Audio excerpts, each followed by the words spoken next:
Stardust Chapter 13 Stardust Supplemental Files Part 4 UN diplomats scramble for peaceful resolution to alleged U.S. incursion in Hong Kong during alien attack. U.S. President Pentagon denies allegations. Site and nature of aircraft and weapons used do not match any currently cataloged profiles. YouTube temporarily taken down after video uploads of aliens surpassing administrator capability to take down videos due to government orders. Video footage enters top 10 most viewed in less than a week.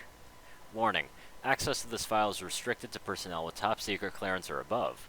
Attempts to access this file without authorization will be reviewed and grounds for termination and/or prosecution. Distribution of this file may only be done with authorization from CMDR. David Bradford failure to provide authorization will result in termination and/or prosecution. Project IV Stardust. Project IV Xenobiology Behavioral Studies. Div Lead Dr. Joel Mills, Dr. Kim No. Attached files: transcript of interview with Twilight, image links to xenobiology sources, images provided by Twilight, personal notes by Div Lead Mills, supplemental notes by Div Lead No. Personal notes follow. New record: 8 a.m., April 22nd, 2015. After the somewhat startling revelations Twilight has brought to our attention, I made an offhand comment based on something she mentioned. Artifacts from her world. This discussion came up and was discussed during Private Jenkins's card games, and was strictly informal. Twilight provided illustrations of the artifacts in question later in the day, and they've been uploaded as well. While it's impossible for us at this time to verify the plausibility for these artifacts, it does give us some cultural cues about Twilight's world, as well as some more information about the entity known as Discord. Listed below are the notes I have taken on some of the artifacts we discussed, as well as notes and speculations added by Dr. Kim No during our interview. As this is entirely theoretical and lacking any practical applications, Dr. Moira Vahlen has declined to add her own comments. The first of the major artifacts Twilight mentioned were what she dubbed as the Elements of Harmony. The artifacts are a set of 6 items that, when worn and activated within close proximity, are capable of significant effects. While some of the stories attributed to these elements are more fanciful than others, Twilight confirmed that they are only things capable of imprisoning Discord. The elements described by Twilight and documented by Dr. Mills also seems to have significant social connotations, as they require a close interpersonal relationship between each of the element bearers, as well as what might be considered virtues in human society. These virtues are honesty, loyalty, laughter, kindness, generosity, and magic. Below is a list of the 6 current element bearers as well as the virtue they represent. Pictures provided earlier by Twilight have also been linked for visual reference. I've also included a bit of the relationship dynamics since they play a big key in the operation of the elements. And yes, I did ask Joel to confirm these names with Twilight. They are apparently a product of her translation spell. I'm not making these up. Honesty. Twilight named the bearer of Honesty as Applejack, who is a produce farmer living on the outskirts of Ponyville, an Earth-type pony of considerable strength and stamina, well known for being fair-hooved and honest with friends, family, and visitors so long as they themselves are friendly. Has an enormous extended family with members in almost every major section of Equestria, and considers close friends as family as well. She also described as being somewhat stubborn in certain situations. She has a friendly rivalry with the element of loyalty and an ongoing bout of teasing with the element of generosity, identifying Mark as 3 red apples. Loyalty. Pegasus type named Rainbow Dash, a weather pony tasked with regulating the weather around Ponyville. She lives in a house made of clouds and can manipulate it at will to suit her needs. She's athletic, competitive, and well known for her speed. She's currently the only Pegasus currently capable of performing a sonic rain boom, and she's also currently a member of the Wonderbolts, which is described as something akin to a mix between a professional air stunt team and an elite branch of the military. Although hostile to those she perceives as threats, she's extremely loyal to those who earn her respect. She has a friendly rivalry with the elements of honesty, most revolving around physical contests. She is a close childhood friend to the element of kindness, and frequently pulls pranks on each other with the aid of the element of laughter. Identifying Mark, aside from the crazy hair, as a cloud with a rainbow lightning bolts. Laughter. The element of laughter is nicknamed Pinkie Pie, though that is not really her formal name. She's described as extremely high-strung and cheerful, which may or may not be linked to the improbable amount of sugar described as part of her regular diet. Reading between the lines, she might also be described as a bit of a busybody in that she knows every pony living in or around Ponyville, and goes out of her way to make sure her comprehensive knowledge stays complete. She's also described as having abilities that are beyond what a specimen of her race should be capable of, including something bordering on teleportation, item conjuration, and precognition. She also has a tendency to allude to events that no one is really familiar with or speaks to persons who are not present. Again, reading between the lines, this seems to imply some sort of mental illness, but Twilight was reluctant to confirm any such thing. As mentioned previously, she knows every single resident of Ponyville, but is especially close to the element of loyalty, and her perpetration of pranks on the populace. Identifying Mark as 3 balloons. Kindness. The name Fluttershy seems rather prophetic for this Pegasus. Physically weaker than others of her race, combined with hinted bullying when she was just a child, had turned her into a bit of a recluse around strangers, and more comfortable in the presence of the animal she cares for. Not only does she care for local wildlife when it is needed, she also cares for any domesticated animals living in Ponyville. She possesses an ability described as the Stare, which she uses on misbehaving animals or others of her own species, if suitably angry. While reluctant to go into specifics, Twilight's description of the ability seems to indicate the Stare is capable of inducing paralyzing fear in its target, not to mention making it more susceptible to suggestion and commands. She is a childhood friend of the element of loyalty as well as a close friend to the element of generosity, identifying Mark as a trio of butterflies. Generosity. I find it just a little ironic that the name for this element is Rarity, but then again, it might just be my human cynicism getting in the way. She's a unicorn type who is a tailor of fine goods and formal wear for Ponyville. She is also talented at finding gemstones as well, and she considers herself high class in appearance, speech, and behavior. She also basks in the attention of others, and when I started to subtly probe for further signs of potential narcissism, I was soundly rebuked with several stories of her willingness to sacrifice for others. She also has some friendly antagonism with the elements of honesty, in that she considers AJ to be a backwards hillbilly, while AJ considers Rarity to be a snooty fancy pants. She also is close friends with the element of kindness, identifying Mark as 3 diamonds. And magic. The element bearer of magic is none other than Twilight herself.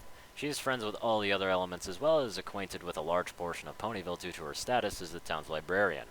She also claims to be the personal student of Princess Celeste and a close friend to Princess Luna, the apparently nigh-immortal co-rulers of her country. Her brother is also highly placed in the military and is married to Princess Cadence, who rules the fiefdom neighboring their nation. I think I may have mentioned earlier that Frank would have had some interesting comments on the stresses of such a highly placed set of friends, and just about everyone in the Stardust Project has had a chance to witness some of Twilight's neurosis. But for all her faults, she is studious and dedicated to learning, and has an impressive memory recall. She also greatly attributes to her capacity for magic and her studious nature. Her identifying mark is a large starburst surrounded by 5 smaller starbursts. What makes this more interesting between the elements and their bearers is that they all seem to be related. Though coincidence, farsighted precognition, or fate, the physical manifestations of the elements, described as jewelry, like necklaces, are directly linked to the identifying marks of the bearer who wields them. As the elements themselves are over 1,000 years old, for them to be crafted to match the marks of their bearers 1,000 years in advance is extremely improbable. However, unlikely. That leaves only 2 other options. That the identifying marks for the elements were predetermined and that the lives of these 6 individuals were engineered to become the new bearers, or the physical manifestations of the elements themselves changed their appearance to best match their new bearers. There is also the function of nature on the elements when activated to consider.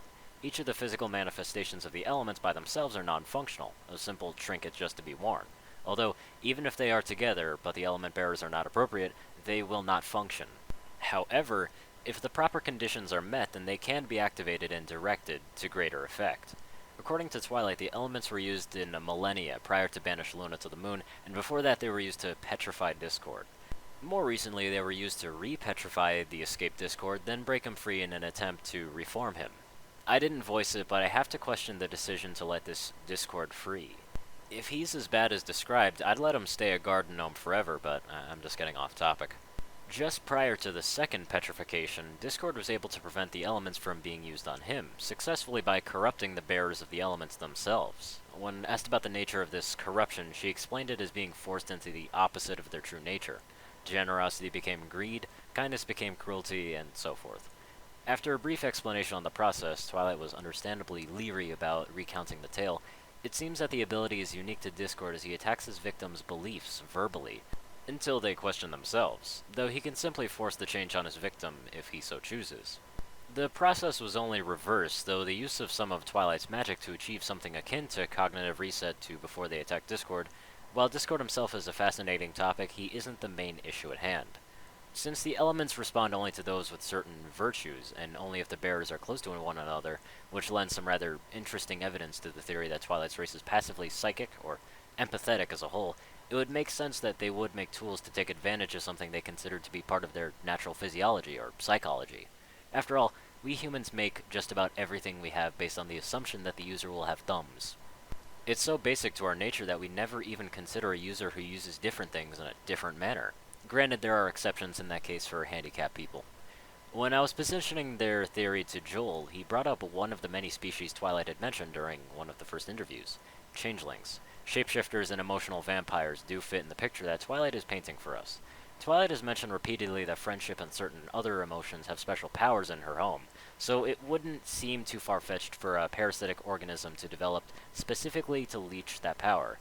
Joel also mentioned that Twilight was extremely reluctant to speak further on changelings, and speculated that it might be due to a personal bad experience with one. If so, I hope she comes to trust us enough to eventually talk about it to us. The second artifact Twilight mentioned was something called the Alicorn Amulet. She describes it as a triangular necklace with a ruby in its center, with stylized wings and a horned head on top of it, and it is stated to be able to enhance the magical powers of its wearer at the gradual cost of their sanity. Can't be removed by anyone else other than the person who wears it, though. While we only have Twilight's personal experience to go on, I suspect that the amulet somehow interacts with the horn lobe, for lack of a better term, section of the unicorn's brain to allow for much greater power to be drawn and controlled, which eventually causes mental degradation. To be honest, that thing sounds like one of the cursed items you'd find in video games these days. The third artifact that came up was called the Crystal Heart. The name is an accurate description of the artifact, and it is kept at the center of the Crystal Empire. It's described as the emotional focus of the residents of the particular region, and the region itself was subjugated by Sombra when he managed to take and hide the crystal himself. He was eventually defeated when the heart was recovered and used by Princess Cadence. And here we have some more evidence to support the theories that have been cooking. If the powers of emotions that this species had been focused on into like a container like this crystal heart, perhaps supercharged with a little help from Cadence, then I'd imagine it would be quite the trump card. Especially when a political rival like this, Sombra, decides to encroach on your territories. Cadence is appearing to be more and more of a bigger threat out of all the three princesses described, especially with the crystal heart. Another thing to consider is that Princess Cadence's identifying mark bears a strikingly similar appearance to the crystal heart itself. Like the elements, such a thing cannot be a coincidence. The last artifact Twilight mentioned I felt should be recorded in these notes is a quartet of items called Clover Leaves, allegedly wielded by a unicorn leader known as Clover the Clever during a time of civil war between the three major races of Twilight species. While I really wouldn't rank this necessary to be included in these notes, since the total of information on these items isn't really complete, what Twilight did say caught my attention. Apparently, the clover leaves were created using a mineral called arcanite, which is noteworthy for being able to amplify or store the effects of this magic cast upon it. Its usage was banned after the resolution of the Civil War, and all the stockpiles of the element were destroyed, as well as a sign of peace towards the other races. Apparently, during the Civil War, unicorn soldiers were dramatically outnumbered by their Earth counterparts, and they lacked the weather control and speed of the Pegasi, so arcanite-enhanced unicorns became equivalent to super soldiers. As there's no way of knowing what element arcanite is in terms of Earth standards, I have brought the subject up with Dr. Vahlen, and we have agreed that further testing should be attempted with a variety of elements to see if this arcanite ends up being something we can use. If we could use it with Twilight to create some sort of wearable gear to mimic the effects of her wallflower spell, I'm certain our operational casualties would be significantly reduced. Hell, if it's something ridiculously abundant, like maybe aluminum and is permanent when cast, we could line the XCOM facility with it and maybe get to go outside more often. Attached to this entry is a more detailed list and description of artifacts mentioned by Twilight, as well as illustrations for most of those described. In the end, I think this might have turned out for the best, despite the verbal lashing just about everyone got from Bradford. Here's hoping we have a breakthrough soon for all of our sakes, and Twilight most of all. End log. Project ID Stardust. Project IV Physics. Div Lead Dr. Moira Vahlen. Attached files, visual footage of subject performing newly discovered abilities. Personal notes by Div Lead. Personal notes follow. New record. 5 p.m., April 28th, 2015. At the events of Operation Silent Rain, the subject was discovered to possess more abilities than we were previously led to believe. Moreover, these abilities are capable of altering perception of objects and people, which is approaching dangerous grounds in terms of alien capabilities. The moment these abilities became known, I ordered a complete review of security footage of the Stardust Labs, as well as the entire XCOM facility. There had been no indication of the subject using its abilities to escape the confines of its habitat thus far, but this subject has a reputation for achieving things without leaving proof behind. Testing of the subject was delayed mainly to properly gather evidence on the ability in question, as well as the testing of the artifact retrieved during Silent Rain. 1. The subject calls this ability Wallflower, and like the name implies, it renders the target unnoticeable. The line of sight is required to activate the ability but not maintain it. The ability can be maintained so long as the power source or the subject remains active. If not actively maintained, the effect begins to wear off within an hour, and within 3 is no longer present. Targets under the effect of this ability cannot be specifically noticed by observers. Conditions and exceptions have been noted, though. If an observer can see the target while the ability is being cast, then they are not affected by it. And if an observer is able to see several similar objects where only one is affected, the presence of the affected target may be noticed, but specifics the affected object cannot be distinguished or identified within the group. CMDR Bradford first reported this phenomenon, and it was reproduced in lab conditions with Private Jenkins. If the target brings attention deliberately towards itself through speaking or touching an observer, the effect is broken. Sounds not specifically recognizable as originating from the target are an exception and aren't really heard at all. Tests included identification by voice as well as clapping and other various sources of noise. The sense of smell is not affected by this ability, and if the smell is strong enough or easily identified, the ability may fail. Observers viewing the affected targets through an electronic medium such as a camera are not affected by the ability. All tested electronic security devices thus far have also not been really affected by the ability. Methods tested included security cameras, motion sensors, laser sensors, retinal scanners, and fingerprint scanners. This will need to be retested if we can capture floater specimens alive. As floaters have extensive mechanical replacements for their eyes, it cannot be guaranteed that this ability will work against them. Observers tested immediately after or during the effects of these tests show no abnormal brain activity, nor have any of those exposed to the ability during Operation Silent Rain reported any signs of trouble or behavioral changes. 2. The subject's second ability was entitled Want It, Need It, and is the inverse of Wallflower, in which it makes the target extremely noticeable. The line of sight is required to activate this ability. No maintenance is required as the spell itself is designed with a variable duration. Targets under the effect of this ability are extremely noticeable to observers. Observers almost feel compelled to take the object into question and keep it from others. Observers in this testing were mice, and the subject refused to use the ability where humans might be affected. Regardless of if the observer is watching the target before or after the ability is used, all test subjects have shown the same effects. All other objects will be ignored in favor of the targeted object. Observers viewing the targeted object through an electronic medium such as a camera are not affected by the ability. Testing of this ability has ceased due to new guidelines instituted to ensure the comfort of the subject. Larger scale testing is planned to resume for the Wallflower ability, and we will attempt to revisit the other ability if possible. At this point, I would like to put a personal thought in writing. I told you so. This is clearly mental manipulation in some form. If perceptions can be altered with the ability such as this, then what else can be altered? I've reviewed both Dr. Mills and Dr. No's notes, and Twilight herself admits there is a precedent for mind control in everything but name. A ruler that can manipulate emotions, an entity that can force behavioral changes, this Twilight is either ridiculously naive to believe these abilities are as benign as she describes, or she is covering something up. The subject herself can manipulate the perceptions of those around her at will. These recent abilities further verify my belief that this project is becoming a danger to XCOM for as long as it's allowed to continue. However, I have been overruled and testing will continue until significant breakthroughs are achieved, or we're all dead at the hooves of this monster and its allies, or killing each other at its behest. On the subject of breakthroughs, testing is also planning using various materials to try and find an Earth equivalent to the Arcanite material described by the subject. If we're able to make a breakthrough with this line of testing, we may be able to use this specimen's abilities to benefit the XCOM project. If it's also capable of being stored artificially, we may have better results when it comes to detecting and measuring the power itself. If we can finally make some progress, this subject may no longer be necessary to continue our research. Another comment mentioned by Joel was to discuss the practical applications for this ability. If we are able to reproduce it artificially, his suggestion for using it as part of our soldiers' standard equipment is a practical choice, but not very imaginative. The super heavy infantry vehicles, or shivs, as Shen calls them, performed admirably on their first mission, but all three were damaged severely by the end, and may not be available for further deployment for another 2 weeks. If this wallflower could be applied to the shivs, then it would make up for its more glaring weakness, a lack of subtlety.